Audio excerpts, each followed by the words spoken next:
BBC বাংলার সান্ধ্য অধিবেশন প্রবাহতে আপনাদের স্বাগত। আজ আপনাদের সাথে লন্ডন স্টুডিও থেকে আছি মানসী বড়ুয়া।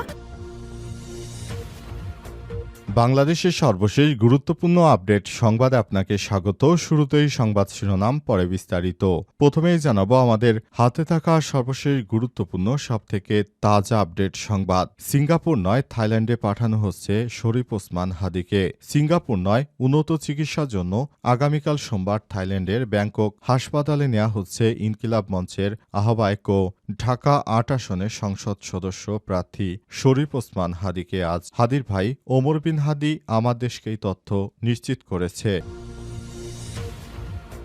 এরপর জানাবো হাদিকে হত্যাচেষ্টার শুটারকে নিজেদের এজেন্ট বলে দাবি ভারতীয়দের উল্লাস।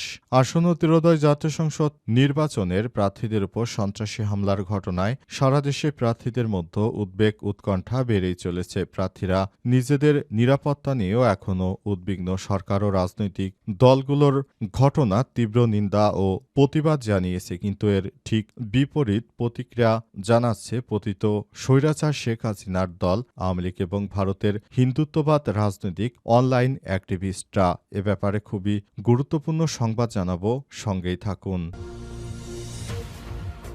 এদিকে হাদিকে গুলি, মোটরসাইকেলের মালিক হান্নান ৩ দিনের রিমান্ডে। ইনকিলাব মঞ্চের মুখপাত্র শরীফ ওসমান হাদিকে হত্যাচেষ্টায় ব্যবহৃত মোটরসাইকেলের মালিক মোহাম্মদ আব্দুল হান্নানকে জিজ্ঞাসাবাদের জন্য ৩ দিনের রিমান্ড মঞ্জুর করেছে আদালত। জানাবো ভারতে বসে সন্ত্রাসী কর্মকাণ্ড উস্কে দিচ্ছে হাসিনা, বললেন ভারতের রাষ্ট্রদূত প্রণয় ভার্মা। ভারতে অবস্থান করে পলাতক শেখ হাসিনা তার কর্মকাণ্ডকে সন্ত্রাসী কর্মকাণ্ডে জড়াতে আহ্বান জানিয়ে নিয়মিত উস্কানিমূলক বক্তব্য দিচ্ছে, যা বাংলাদেশের আইনশৃঙ্খলা পরিস্থিতি ও গণতান্ত্রিক প্রক্রিয়ার জন্য গুরুতর হুমকি হিসেবে বিবেচিত হচ্ছে বলে ভারতীয় হাইকমিশনারকে তলব করে জানিয়েছে বাংলাদেশ। এবং সর্বশেষ জানাবো গুমের মামলায় জিয়াউল হাসানের বিরুদ্ধে তদন্ত প্রতিবেদন ১৫ই ফেব্রুয়ারি। পতিত আওয়ামী লীগের শাসনামলে গুমের একটি মামলায় মেজর জেনারেল অবসরপ্রাপ্ত জিয়াউল হাসানের বিরুদ্ধে তদন্ত প্রতিবেদন দাখিলের জন্য আগামী ১৫ই ফেব্রুয়ারি ধার্য করেছে আদালত। আজ ট্রাইব্যুনাল ১-এর চেয়ারম্যান গোলাম মর্তুজা মজুমদারের নেতৃত্বাধীন ৩ সদস্যের বিচারিক প্যানেলে আদেশ দেয়। প্রিয় দর্শক, এতক্ষণ শুনছিলেন সংবাদ শিরোনাম, এবারে বিস্তারিত। তবে তার আগে বন্ধুরা অনুরোধ থাকবে, এই সংবাদটিতে একটি লাইক দিন। এই চ্যানেলে আপনি নতুন হয়ে থাকলে আমাদের সংবাদটি দেখতে দেখতে চ্যানেলটি সাবস্ক্রাইব করে রাখুন। কমেন্ট করে বন্ধুরা আপনার মূল্যবান মতামত জানিয়ে দিন আপনি বিশ্বের কোন দেশ থেকে বা বাংলাদেশের কোন স্থান থেকে আমাদের সংবাদটি দেখছেন এবং শুনছেন। আর বন্ধুরা সংবাদটি আপনার সোশ্যাল মিডিয়া ফেসবুকে শেয়ার করে বন্ধুদেরও দেখার সুযোগ করে দিন। গাজা যুদ্ধে আপনি যদি নিরীহ ফিলিস্তিনিদের ভালোবেসে থাকেন, কমেন্টে ইয়েস লিখে বিশ্ববাসীকে জানিয়ে দিন। এবারে বিস্তারিত। সিঙ্গাপুর নয়, থাইল্যান্ডে পাঠানো হচ্ছে শরীফ ওসমান হাদিকে। সিঙ্গাপুরে নয়, উন্নত চিকিৎসার জন্য আগামীকাল সোমবার থাইল্যান্ডের ব্যাংকক হাসপাতালে নেওয়া হচ্ছে ইনকিলাব মঞ্চের আহ্বায়ক ও ঢাকা ৮ আসনের সংসদ সদস্য প্রার্থী শরীফ ওসমান হাদিকে। রোববার বিকেলে হাদির ভাই ওমর বিন হাদি আমার দেশকে তথ্য নিশ্চিত করেছেন। সরকার এই ব্যাপারে হাদির পরিবারকে সম্পূর্ণ সহযোগিতা করছে বলে জানান তিনি। পরিবারের তরফ থেকে জানানো হয়েছে, সোমবার সকালেই হাদিকে থাইল্যান্ডের ব্যাংককে নিয়ে যেতে চান তারা। এজন্য এরই মধ্যে এয়ার অ্যাম্বুলেন্সের ব্যবস্থা করা হয়েছে, জন্য ৫২ লক্ষ টাকা পরিশোধ করা হয়েছে। এর আগে সরকারের তরফ থেকে জানানো হয়েছে হাদির চিকিৎসার সব খরচ বহন করবে সরকার, তবে এর সবকিছু হবে চিকিৎসকের অনুমোদন সাপেক্ষে। এর আগে প্রকাশিত খবরে বলা হয়েছে, ইনকিলাব মঞ্চের মুখপাত্র হাদিকে উন্নত চিকিৎসার জন্য আগামীকাল সোমবার সিঙ্গাপুরে নেওয়া হচ্ছে। আজ হাদির পরিবার ও একাধিক সংশ্লিষ্ট সূত্রে তথ্য নিশ্চিত করেছে। মূলত সরকার হাদিকে সিঙ্গাপুরের হাসপাতালে নেওয়ার জন্য আজকে সকালে সব আনুষ্ঠানিকতা সম্পন্ন করেছে, তবে পরে হাদির পরিবারের ইচ্ছায় তাকে ব্যাংককে নেওয়ার সিদ্ধান্ত নেওয়া হয়। তাকে সিঙ্গাপুর জেনারেল হাসপাতালে ভর্তি করা হতে পারে বলে জানা গেছে। ঢাকা থেকে একটি বিশেষ অ্যাম্বুলেন্সে তাকে সিঙ্গাপুরে পাঠানো হবে। হাদির গুরুতর অসুস্থতার কারণে অন্তর্বর্তীকালীন সরকারের প্রধান উপদেষ্টা ড. মোহাম্মদ ইউনূস আশ্বাস দিয়েছেন, চিকিৎসার প্রয়োজনে তাকে বিদেশে পাঠানো হবে। সরকার এ বিষয়ে প্রয়োজনীয় ব্যবস্থা নেবে, যার জন্য তার পরিবার ইনকিলাব মঞ্চ সরকারের সঙ্গে যোগাযোগ করছে এবং সরকারের পক্ষ থেকে সর্বাত্মক সহযোগিতার আশ্বাস দেওয়া হয়েছে।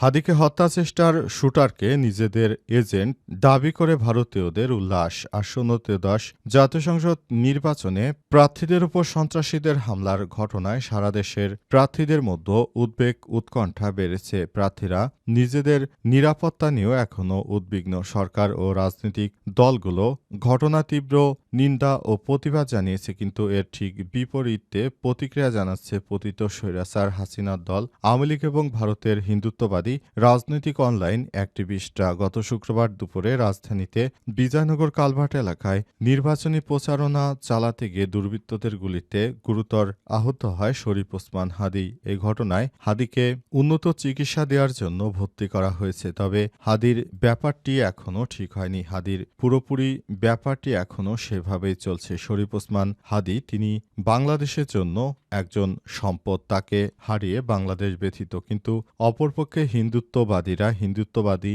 মিডিয়া, অনলাইন অ্যাক্টিভিস্ট সহ যেসব হিন্দুত্ববাদী সংগঠন রয়েছে তারা বাংলাদেশকে সবসময় বড় ধরনের সমস্যায় ফেলতে চায়। বাংলাদেশটাকে সবসময় তারা নতুন করে সংকটের মধ্যে ফেলতে চায়। সেজন্য তারা শরীফ ওসমান হাদির মতো যে সব বাংলাদেশের ভারত বিরোধী শক্তি রয়েছে তাদের বিরুদ্ধে তারা একাট্টাভাবে অভিযান চালিয়ে ব্যাপক ক্ষয়ক্ষতি করছে। এসব সন্ত্রাসীদের বিরুদ্ধে সব রকমের প্রস্তুতি গ্রহণ করতে হবে সরকারকে, তা না হলে এই ভারতের হিন্দুত্ববাদদের থামানো যাবে না। হাদিকে গুলি, মোটরসাইকেলের মালিক হান্নান 3 দিনের রিমান্ডে। ইনকিলাব মঞ্চের মুখপাত্র শরীফ ওসমান হাদিকে হত্যা চেষ্টায় ব্যবহৃত মোটরসাইকেলের মালিক মোহাম্মদ আব্দুল হান্নানকে জিজ্ঞাসাবাদের জন্য 3 দিনের রিমান্ড মঞ্জুর করেছে আদালত। আজ ঢাকার মেট্রোপলিটন ম্যাজিস্ট্রেট দিদারুল আলমের আদালত এ আদেশ দেয়। শুনানি চলাকালে আসামি হান্নান স্বীকার করেছেন বাইকটি তার, তবে তিনি বাইকটি শোরুমে বিক্রি করেছিলেন। শুনানির এক পর্যায়ে কথা বলতে আদালতের অনুমতি চান হান্নান। আদালত অনুমতি দিলে তিনি বলেছেন, আমি হোন্ডাটি মিরপুর মাজার রোড থেকে কিনেছিলাম, তবে হাতে সমস্যা হয় পরিবার থেকে বাইক চালাতে নিষেধ করেছিল, এজন্য বাসায় বাইকটি পড়েছিল। পরে থাকলে বাইকটি নষ্ট হয়ে যাবে ভেবে একটি শোরুমে বিক্রি করি এবং আমি নাম চেঞ্জ করে দিব বলেছিলাম, কিন্তু তারা 2 মাস আগে কল দিয়েছিল, কিন্তু অসুস্থ থাকায় মালিকানা পরিবর্তন করার জন্য যেতে পারিনি। আমাকে গ্রেপ্তার করার পর র্যাবকে বলেছিলাম শোরুমে নিয়ে চলেন, তাহলে সবকিছু বেরিয়ে আসবে, কিন্তু তারা নিয়ে যায়নি, থানায় নিয়ে এসেছিল। আমাকে শোরুমে নিয়ে যেতে হবে, তদন্ত করেন, সবকিছু বেরিয়ে যাবে। এরপর বিচারক বলেন তদন্তে সহযোগিতা করেন। পরে তার 3 দিনের রিমান্ড মঞ্জুর করেছে আদালত। তবে শুনানিতে আসামি পক্ষে কোনো আইনজীবী ছিল না।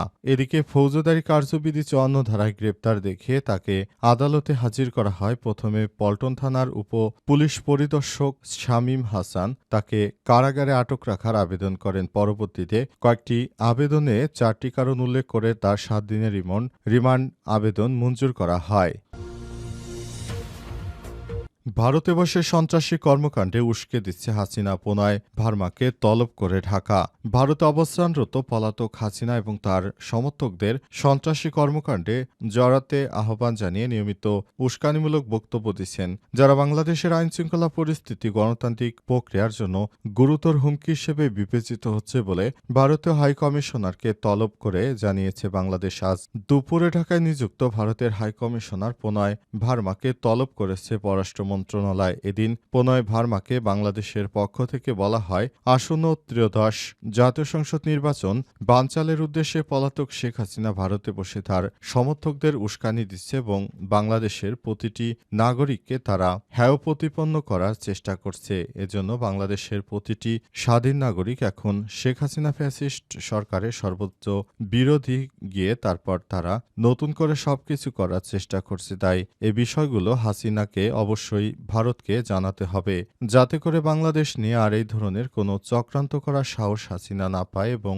বাংলাদেশটা যেন সুন্দরভাবে সাজানো যায় সেই ব্যবস্থাই আমরা করতে চাই। তাই হাসিনাকে বলা হয়েছে তিনি যেন বাংলাদেশের অভ্যন্তরীণ কোনো বিষয় নিয়ে কোনোরূপ উস্কানিমূলক কোনো কর্মকাণ্ড পরিচালিত না করে সেই ব্যাপারটি নিয়ে হাসিনাকে সেভাবেই নির্দেশনা দেওয়া হয়েছে। তাই আজ পুনয় ভার্মাকে ডেকে বাংলাদেশের পররাষ্ট্র মন্ত্রণালয়ের পক্ষ থেকে তাকে এই ব্যাপারে বলা হয়েছে ভবিষ্যতে কখনোই যেন হাসিনা বাংলাদেশের বিরুদ্ধে এই ধরনের উস্কানিমূলক আর কোনো কথাবার্তা না বলে সে ব্যাপারে ভারতকে আরও বেশি সতর্ক থাকতে হবে। তা না হলে বাংলাদেশের বিশৃঙ্খলার জন্য হাসিনা ভারত কোনোভাবে দায় এড়াতে পারবে না। হাসিনা হচ্ছে কোর্টের একজন সাজাপ্রাপ্ত আসামি। এই সাজাপ্রাপ্ত আসামি তিনি কবে বাংলাদেশে ফিরবেন সেই ব্যাপারটিও বাংলাদেশের কোনো সরকার সেটি করতে পারছে না। এজন্য বিষয়টি অত্যন্ত দুঃখজনক একটি ব্যাপার হয়ে দাঁড়িয়েছে যে বাংলাদেশের বিরুদ্ধে ভারতে বসে প্রতিনিয়ত উস্কানি দিয়ে যাচ্ছে এই খনি হাসিনা।